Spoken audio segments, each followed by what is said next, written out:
Hi friends. Indian కాన్స్టిట్యూషన్లోని భారత రాజ్యాంగ చరిత్ర మనం చూసుకున్నట్లయితే ఒక పరిణామ క్రమంగా రూపాంతరం చెందింది. ఎందుకంటే ఏదైతే పరాయి దేశస్తులు అంటే ఫస్ట్ రాజ్యాలు రాచరికాలు అవన్నీ జరిగాయి. తర్వాత ఎవరైతే యూరప్ కంట్రీస్ నుంచి వచ్చినటువంటి పోర్చుగీస్ వారు కానివ్వండి, డచ్ వారు కానివ్వండి, బ్రిటిష్ వారు కానివ్వండి, ఇలా డెన్మార్క్ వాళ్ళు కానివ్వండి, ఫ్రెంచ్ వాళ్ళు వీళ్ళందరూ వచ్చి పరిపాలించాక వీళ్ళందరినీ ఓడించి 1600 సంవత్సరం నుంచి పరిపాలించినటువంటి బ్రిటిష్ వాళ్ళు వాళ్ళ పరిపాలనా కాలంలో ఏదైతే మన ఇండియన్ రూల్ చేశారో అప్పుడు కొన్ని చట్టాలు అయితే చేయడం జరిగింది. దేని కొరకంటే ఇండియాలో రూల్ చేయడం కోసం కొన్ని చట్టాలు అయితే చేశారు.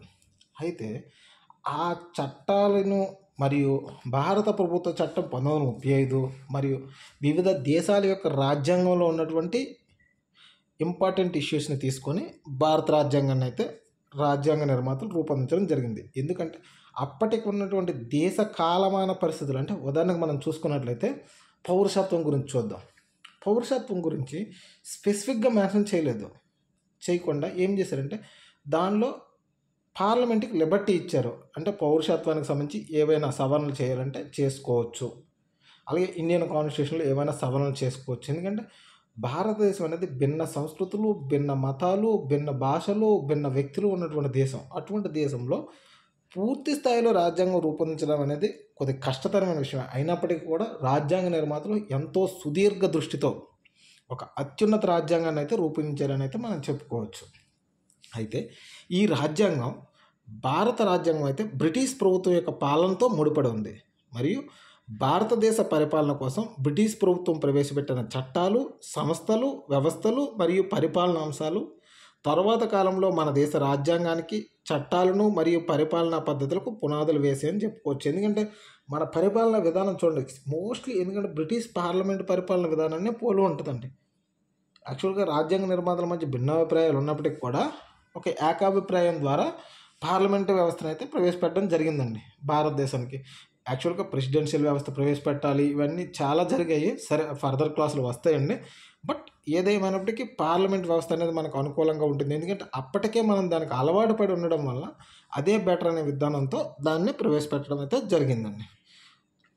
అయితే స్వాతంత్రం సిద్ధించే కాలం నాటికి అమల్లో ఉన్న పాలనా వ్యవస్థను ఉన్నతంగా తీర్చిదిద్దుటకు నిపుణులైన మరియు నిబద్ధత కలిగిన, చెప్పాను కదండి, మన రాజ్యాంగ నిర్మాతలు బిఆర్ అంబేద్కర్ గారు కానివ్వండి, మిగతా అప్పుడు ఉన్నటువంటి మన తర్వాత తదనంతర కాలంలో రాష్ట్రపతిగా చేశారు కదండి బాబు రాజేంద్ర ప్రసాద్ గారు కానివ్వండి, జవహర్లాల్ నెహ్రూ గారు కానివ్వండి, అదేవిధంగా రాజ్యాంగంలో ఉన్నటువంటి అప్పుడు రాజ్యాంగ పరిషత్తులో ఉన్నటువంటి వివిధ సభ్యులు వాళ్ళందరూ కూడా ఎంతో దీర్ఘదృష్టితో అయితే రాజ్యాంగాన్ని అయితే రూపొందించడం జరిగిందండి. రాజ్యాంగంలో ఉన్నటువంటి వివిధ సభ్యులు అయితే మాత్రం రాజ్యాంగాన్ని రూపొందించడం జరిగింది. ఎవరు? గోపాలస్వామి అయ్యంగారు కానివ్వండి, అల్లాడి కృష్ణస్వామి అయ్యర్ గారు కానీ, కేఎం మున్షి గారు, వీళ్ళందరూ ఎవరైతే ముసాయిదా కమిటీలో సభ్యులు. మరియు అలాగే కొన్ని కమిటీలు కూడా ఏర్పాటు చేశారండి. ఆ కమిటీల ద్వారా ఈ రాజ్యాంగాన్ని అయితే రూపొందించడం జరిగింది. అయితే ఈ రాజ్యాంగం ఏర్పడే క్రమాన్ని బీసీ రావత్ అనే చరిత్రకారుడు అయితే ఒక 6 భాగాలుగా విభజించడం జరిగిందండి. 6 దశలుగా బీసీ రావత్ గారు అయితే 6 దశలుగా విభజించారండి. 6 దశలుగా బీసీ రావత్ గారు విభజించారండి, 6 దశలుగా. అయితే ఈ 6 దశలు ఏంటని చూసుకున్నట్లయితే మొదటి దశ 1600 నుంచి 1773. అంటే ఈ 1600 ఏం జరిగింది ముఖ్యంగా చూసుకున్నట్లయితే బ్రిటిష్ యొక్క పరిపాలనా కాలం ప్రారంభమైందని చెప్పుకోవచ్చండి. బ్రిటిష్ వాళ్ళ యొక్క ఎంట్రీ స్టార్ట్ అయింది. మరి ఈ 1773 ఏంటంటే మొట్టమొదటిసారిగా ఒక రెగ్యులేటింగ్ యాక్ట్, ఏదైతే ఈస్ట్ ఇండియా కంపెనీ యొక్క పరిపాలన వ్యవహారాలను రెగ్యులేట్ చేయాలి అనే ఉద్దేశంతో ఒక రెగ్యులేటింగ్ యాక్ట్ని అయితే రూపొందించడం జరిగింది ఈ 1773. అంటే అప్పటి వరకు రెగ్యులేట్ చేయబడింది, బట్ ఒక చట్టం ద్వారా రెగ్యులేట్ చేయడం అనేది 1773లో జరిగింది. కాబట్టి దానిని ఒక దశగా అయితే పేర్కోవడం జరిగిందండి, మొదటి దశ. అదే రెండవ దశ చూసుకున్నట్లయితే 1773 నుంచి 1858. అంటే మరి 1858 వరకు అంటే ఏంటంటే సిపాయిల తిరుగుబాటు జరిగింది కదండి. 1857లో సిపాయిల తిరుగుబాటు జరిగాక 1858లో ఈ ఏదైతే భారత పరిపాలన అనేది విక్టోరియా మహారాణి అండర్లోకి వెళ్ళిపోయింది. అక్కడ వరకు ఉన్న కాలాన్ని రెండవ దశగా అయితే పేర్కోవడం జరిగింది. ఇప్పుడు మూడవ దశ చూసుకున్నట్లయితే ఏదైతే విక్టోరియా రాణి పరిపాలన నుంచి మింటో మార్లే సంస్కరణలు లేదా మార్లే మింటో సంస్కరణలు అంటారు కదా 1909లో జరిగాయి. అప్పటి వరకు ఉన్నటువంటి ఒక పరిస్థితిని అయితే మాత్రం మూడవ దశగా అనౌన్స్ చేయడం జరిగింది. నాలుగవది ఏంటి 1909 నుంచి 1935 అంటే భారత ప్రభుత్వ చట్టం 1935 చేశారు. కానీ దీనిలో చాలా మార్పులు జరిగాయండి. ఆ కాలాన్ని నాలుగవ దశగా పేర్కొన్నారు. ఆ తర్వాత భారత ప్రభుత్వ చట్టం నుంచి స్వాతంత్రం వచ్చే వరకు అయితే ఐదవ దశగా పేర్కోవడం జరిగింది. స్వాతంత్రం నుంచి రాజ్యాంగం ఏర్పడే వరకు రాజ్యాంగ పరిషత్ రాజ్యాంగాన్ని రూపొందించే వరకు ఉన్న కాలాన్ని ఆరవ దశగా పేర్కోవడం జరిగింది.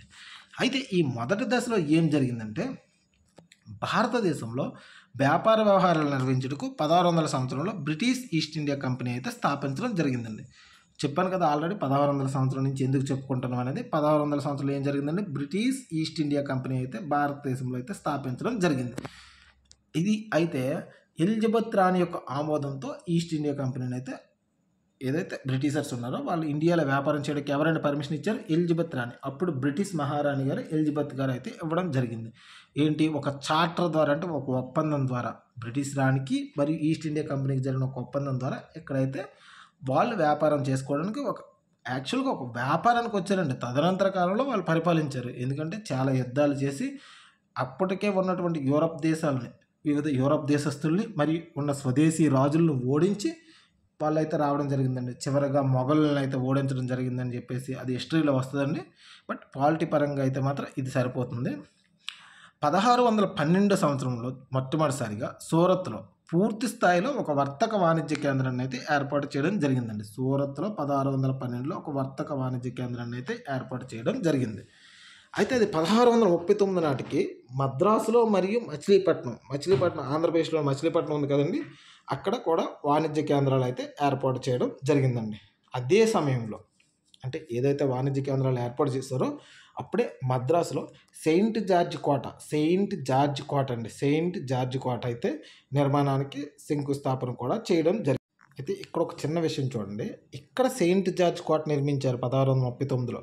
బట్ ఇక్కడ చిన్న కన్ఫ్యూజ్ అవ్వద్దండి. అదే ముంబైలో వచ్చేసరికి అయితే ఫోర్ట్ విలియం నిర్మించారండి. ఫోర్ట్ విలియం అనే పేరుతో ఒక కోటను అయితే నిర్మించడం జరిగింది. ఫోర్ట్ విలియం హిస్టరీలో దీని గురించి పూర్తిగా వస్తాయండి. బట్ ఇక్కడ కొంచెం కన్ఫ్యూజ్ అవ్వకుండా ఉండడం కోసం అదే ముంబైలో అయితే ఫోర్ట్ విలియం, మద్రాసులో సెయింట్ జార్జ్. ఓకేనా, సెయింట్ జార్జ్, ముంబైలో ఫోర్ట్ విలియం కోటను అయితే నిర్మించడం జరిగింది. అయితే అదేవిధంగా 1667 నాటికి చూసుకున్నట్లయితే నాణేలు ముద్రించే అధికారాన్ని కూడా బ్రిటిష్ వారు సంపాదించడం జరిగింది. 1667 సంవత్సరం నాటికి. 1687లో ఒక మున్సిపల్ సంస్థని ఏర్పాటు చేశారండి. మున్సిపాలిటీని ఎక్కడ ఏర్పాటు చేశారు, మద్రాసులో ఫస్ట్ మున్సిపాలిటీ ఏర్పాటు చేశారు. దేనికోసం అంటే స్థానిక పరిపాలన ప్రవేశపెట్టాలి అని చెప్పేసి, ఏదంటే అడ్మినిస్ట్రేషన్ని సులభతరం చేయాలనే ఉద్దేశంతో 1687లో అయితే ఒక మున్సిపాలిటీని అయితే మద్రాసులో ఏర్పాటు చేశారు. 1687లో ఎక్కడ ఏర్పాటు చేశారు, మద్రాసులో. 1726లో ముంబై మరియు కోల్కతాలో అయితే ఏర్పాటు చేయడం జరిగింది మున్సిపాలిటీలు. అయితే అదేవిధంగా ఈ 3 ప్రదేశాల యందు మున్సిపాలిటీలు ఏర్పాటు చేశారు మరియు మేయర్ కోర్టులు కూడా ఏర్పాటు చేయడం జరిగిందండి. మేయర్ కోర్టులు ఈ 1726లోనే మేయర్ కోర్టులు కూడా కన్ఫ్యూజ్ అవ్వద్దండి. 1687లో కేవలం మద్రాసులో మున్సిపాలిటీ ఏర్పాటు చేశారు. 1726లో ఈ మద్రాసు, కోల్కతా, బెంగాల్లో మేయర్ కోర్టు ఏర్పాటు చేస్తూ ఆల్రెడీ మద్రాసులో మున్సిపాలిటీ ఉంది కాబట్టి కోల్కతా మరియు ముంబైలో మున్సిపాలిటీలు కూడా ఏర్పాటు చేయడం జరిగింది. 1757లో జరిగిన ప్లాసీ యుద్ధంలో బ్రిటిష్ వారు విజయం సాధించడం ద్వారా మన భారతదేశం యొక్క ఆంతరంగిక వ్యవహారాలు, అంటే రాజుల యొక్క పరిపాలనలో కానివ్వండి లేకపోతే అడ్మినిస్ట్రేషన్లో కానివ్వండి జోక్యం చేసుకోవడం ప్రారంభించింది. ఎందుకంటే ఒక బలం అనేది చేకూరిందండి 1757లో జరిగిన ప్లాసీ యుద్ధ విజయం ద్వారా. అయితే ఈ ప్లాసీ యుద్ధం ద్వారా బ్రిటిష్ సామ్రాజ్యానికి పునాదులు పడ్డాయని కూడా చెప్పుకోవచ్చు. బ్రిటిష్ సామ్రాజ్యానికి భారతదేశంలో బ్రిటిష్ సామ్రాజ్య నిర్మాతగా ఎవరు చెప్తామంటే రాబర్ట్ క్లైవ్ అండి. బ్రిటిష్ సామ్రాజ్య నిర్మాతగా ఎవరిని పేర్కొంటామంటే రాబర్ట్ క్లైవ్. ఎందుకంటే ఈయన ప్లాసీ యుద్ధ విజేత అని కూడా అంటారండి. Robert Clive. అయితే తర్వాత జరిగినటువంటి బక్సర్ యుద్ధం 1764లో జరిగినటువంటి బక్సర్ యుద్ధం అయితే మాత్రం వీళ్ళకి బెంగాల్, బీహార్, ఒరిస్సాల్లో దివానీ హక్కులు అంటే శిస్తు వసూలు చేసుకోవడం, డబ్బులు కలెక్ట్ చేసుకోవడానికి హక్కులైతే ఒక చట్టం ద్వారా పొందారండి. ఒక చట్టం ద్వారా 1765లో 1764లో బక్సార్ యుద్ధంలో గెలిచారు. 1765లో బెంగాల్, బీహార్, ఒరిస్సాలో శిస్తు వసూలు చేసుకునే హక్కునైతే పొందడం జరిగింది. 1772లో వారన్ హేస్టింగ్ గారు అయితే కలెక్టర్ల వ్యవస్థను ప్రవేశపెట్టారు. ఎందుకు ఈ శిస్తు వసూలు చేయడం కోసమేనండి. శిస్తు వసూలు చేయడం కోసమే కలెక్టర్ వ్యవస్థను అయితే ప్రవేశపెట్టారండి. కలెక్టర్ వ్యవస్థ, కలెక్ట్ చేసేవాడని చెప్పేసి అప్పుడులో ప్రవేశపెట్టడం జరిగింది వారన్ హేస్టింగ్స్. అయితే ఇక్కడ చిన్న డౌట్, పోలీస్ వ్యవస్థను ఎవరు ప్రవేశపెట్టారంటే లార్డ్ కారన్ వాలిస్ అండి. ఈయన వారన్ హేస్టింగ్స్ కలెక్టర్ వ్యవస్థ. మరి పోలీస్ వ్యవస్థ ఎవరంటే కారన్ వాలిస్ గారండి. కారన్ వాలిస్ గారు ప్రవేశపెట్టడం జరిగింది. కారన్ వాలిస్ అంటే ఒక శాశ్వత పోలీస్ వ్యవస్థనండి. శాశ్వత పోలీస్ వ్యవస్థను అయితే ప్రవేశపెట్టారండి. శాశ్వత పోలీస్ వ్యవస్థను ఎవరు ప్రవేశపెట్టారు? కారన్ వాలిస్ అయితే ప్రవేశపెట్టడం జరిగింది. ఇది మొదటి దశ. తర్వాత రెండో దశలో 1773 నుంచి చట్టాలు కూడా చేయడం జరిగిందండి. చార్టర్ చట్టాలు అంటారు వీటిని. 1773 నుంచి 1858 వరకు జరిగిన చట్టాలని చార్టర్ చట్టాలు అంటారు. ఈ చార్టర్ అంటే ఏంటి? ఒప్పందం అని ఆల్రెడీ మనం చెప్పుకోవడం జరిగింది. ఈస్ట్ ఇండియా కంపెనీ బ్రిటిష్ రాణి కొన్ని షరతులతో కూడిన ఒప్పందాన్ని అనుసరించి ఏర్పడినందున ఈస్ట్ ఇండియా కంపెనీ మన దేశంలో నిర్వహించే వ్యాపార వాణిజ్యాల నిర్వహణ విషయంలోనూ మరియు పరిపాలనా నియంత్రణ చేయడంలోనూ రూపొందించిన చట్టాలను అయితే చార్టర్ చట్టాలుగా పేర్కొంటూ ఉంటారు. ఏవండి 1773 నుంచి 1858 వరకు ఏదైతే ఈస్ట్ ఇండియా కంపెనీ పరిపాలన వ్యవహారాలు కానివ్వండి, వ్యాపార వ్యవహారాలు కానివ్వండి, కంట్రోల్ చేయడం కోసం, రెగ్యులేట్ చేయడం కోసం, నియంత్రణ చేయడం కోసం రూపొందించిన చట్టాలు ఏమంటారండి? చార్టర్ చట్టాలు అంటారు. దీనిలో భాగంగా చేసినటువంటి మొట్టమొదటి చట్టమే చార్టర్ చట్టం లేదా రెగ్యులేటింగ్ యాక్ట్ 1773. దాని యొక్క ఫీచర్స్ అంటే సైలెంట్ ఫీచర్స్, ఇంపార్టెంట్ ఫీచర్స్ చూసుకున్నట్లయితే భారతదేశంలో ఈస్ట్ ఇండియా కంపెనీ పాలనా వ్యవహారాలను క్రమబద్ధీకరించడం కోసం ప్రవేశపెట్టబడిన మొట్టమొదటి చట్టం అండి ఇది. భారతదేశంలో ఈస్ట్ ఇండియా కంపెనీ పాలనా వ్యవహారాలను క్రమబద్ధీకరించడం కోసం ప్రవేశపెట్టబడిన చట్టము. లార్డ్ గుర్గోయిన్ నేతృత్వంలోని పార్లమెంటరీ రహస్య కమిటీ ఇచ్చిన నివేదిక ఆధారంగా, ఏ నివేదిక ఆధారంగా అండి? లార్డ్ గుర్గోయిన్, నోట్ చేసుకుంటే లార్డ్ గుర్గోయిన్ నేతృత్వంలోని పార్లమెంటరీ రహస్య కమిటీ ఇచ్చిన నివేదిక ఆధారంగా ఈ చట్టాన్ని అయితే ప్రవేశపెట్టడం జరిగింది. లార్డ్ గుర్గోయిన్ అయితే ఈ చట్టం ద్వారా బెంగాల్ గవర్నర్ను గవర్నర్ జనరల్ ఆఫ్ బెంగాల్గా మార్చారండి. గవర్నర్ జనరల్ ఆఫ్ బెంగాల్గా మార్చారు. ఏ చట్టం ద్వారా? 1773 చట్టం ద్వారా బెంగాల్ గవర్నర్ను గవర్నర్ జనరల్ ఆఫ్ బెంగాల్గా మార్చడం జరిగింది. ఏ చట్టం ద్వారా అండి? 1773 చట్టం ద్వారా. అయితే ఇక్కడ చిన్న విషయం చెప్తానండి. అయితే గవర్నర్ జనరల్ ఆఫ్ ఇండియాగా ఏ చట్టంలో మార్చారు? మొదటి గవర్నర్ జనరల్గా ఎవరిని మార్చారంటే 1833 చట్టంలో అయితే మాత్రం గవర్నర్ జనరల్ ఆఫ్ ఇండియాగా గవర్నర్ జనరల్గా మారుస్తారండి 1833లో. ఇక్కడ జస్ట్ గవర్నర్ జనరల్ ఆఫ్ బెంగాల్ని ఎప్పుడు మళ్ళీ మారుస్తారంటే గవర్నర్ జనరల్ ఆఫ్ బెంగాల్ని భారత గవర్నర్ జనరల్గా 1833 చట్టంలో మారుస్తారు. కన్ఫ్యూజ్ అవ్వద్దండి. 1773లో కేవలం గవర్నర్ జనరల్ ఆఫ్ బెంగాల్గా మారుస్తారు. 1833కి వచ్చేసరికి ఈ గవర్నర్ జనరల్ ఆఫ్ బెంగాల్ని భారత గవర్నర్ జనరల్గా మారుస్తారండి. ఆ తర్వాత వైస్రాయిగా కూడా మారుస్తారు. ఎప్పుడంటే అది రాణి పరిపాలన మాత్రం జరుగుతుందండి. వైస్రాయిగా ఎప్పుడు మారుస్తారంటే 1858 చట్టంలో మారుస్తారండి. 1858 చట్టంలో ఈ గవర్నర్ జనరల్ ఆఫ్ ఇండియాని మాత్రం వైస్రాయిగా మార్చడం జరుగుతుందండి. వైస్రాయిగా కూడా మారుస్తారు. వైస్రాయిగా కూడా మార్చడం జరుగుతుంది. ఇప్పుడు 1858 చట్టంలో దాన్ని వైస్రాయిగా, first governor general of Bengal 1773. 1833కి వచ్చేసరికి ఏం జరిగిందండి? Governor general of India, India governor general 1833. ఇక్కడికి వచ్చేసరికి వైస్రాయిగా మారిపోతారండి. వైస్రాయిగా 1858కి వచ్చేసరికి. ఎందుకంటే ఇప్పుడు బ్రిటిష్ రాణి పరిపాలనలోకి ఇండియా వచ్చేస్తుంది. గుర్తుపెట్టుకోండి, ఈ మూడు గుర్తుపెట్టుకోండి. చాలా ఇంపార్టెంట్. ఎందుకంటే కన్ఫ్యూజ్ అవ్వడానికి అవకాశం ఉంటుందండి.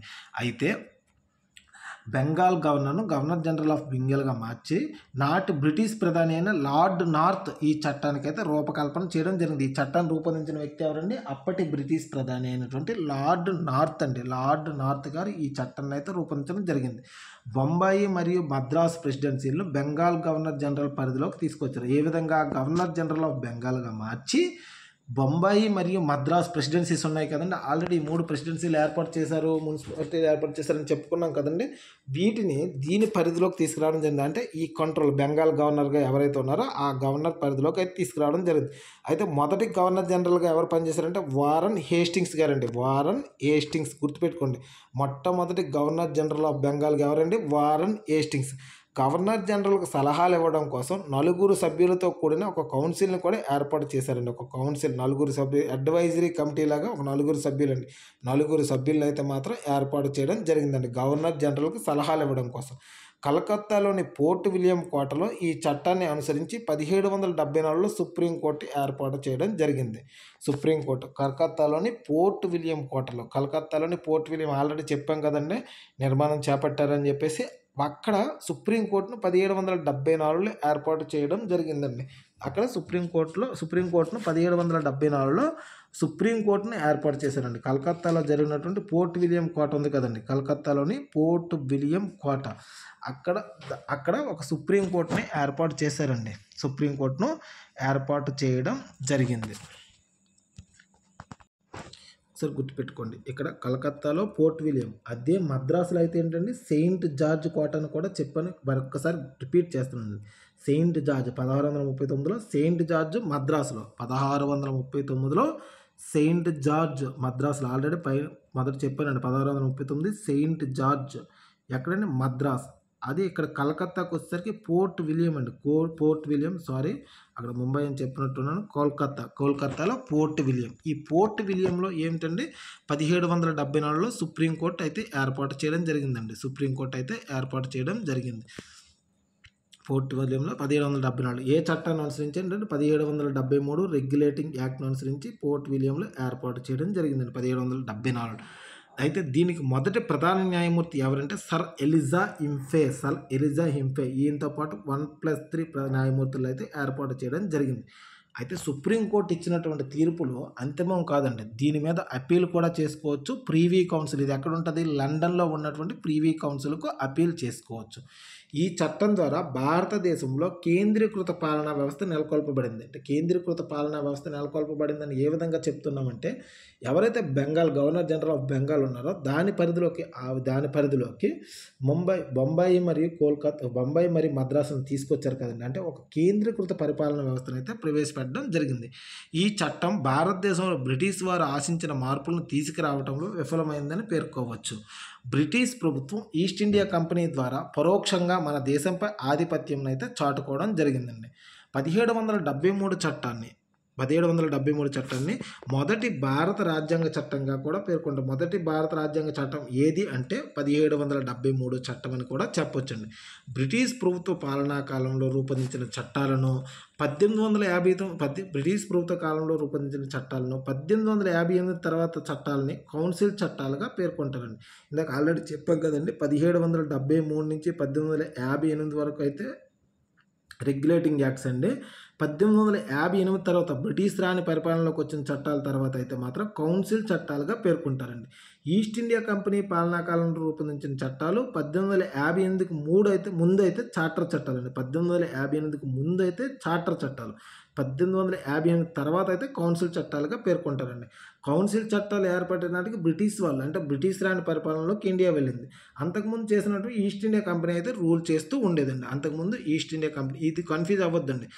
1858 ముందు అయితే చేసే చట్టాలు కౌన్సిల్ చట్టాలు, 58 తర్వాత అయితే కౌన్సిల్, 58 ముందు రెగ్యులేటింగ్ చట్టాలు లేదా చార్టర్ చట్టాలు. 58 ముందు ఏదైతే కంపెనీ పరిపాలన ఉందో అవి చార్టర్ అండి, ఎందుకంటే ఒప్పందం ద్వారా జరిగింది కదండి. బ్రిటిష్ రాని వచ్చేసరికి కౌన్సిల్ చట్టాలు అయితే చేయడం జరిగింది.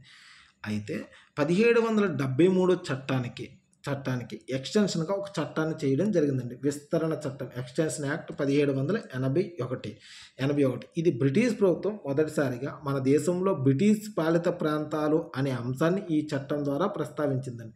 మన దేశంలో బ్రిటిష్ పాలిత ప్రాంతాలు అనే అంశాన్ని ఈ చట్టం ద్వారా ప్రస్తావించింది. అధికారికంగా బ్రిటిష్ వారు మన దేశంలో తమ ప్రాంతాలుగా ప్రకటించుకుంటూ ఆ దేశ పార్లమెంట్లో ఈ చట్టాన్ని అయితే రూపొందించడం జరిగిందండి. మన దేశంలో ఉన్న కొన్ని ప్రాంతాలను బ్రిటిష్ ఇండియాగా పేర్కొంటూ ఈ చట్టాన్ని 1781లో ఈ చట్టాన్ని అయితే రూపొందించారండి. 1781లో ఈ చట్టాన్ని రూపొందించారండి. నెక్స్ట్ క్లాస్లో ఫర్దర్గా చెప్పుకుందాం ఫ్రెండ్స్. ఎవరైతే గ్రూప్ 2కి ఎక్స్క్లూజివ్లో ప్రిపేర్ అవుతున్నారో వాళ్ళైతే ఈ ఛానల్ సబ్స్క్రైబ్ చేసుకోండి. Please subscribe and support.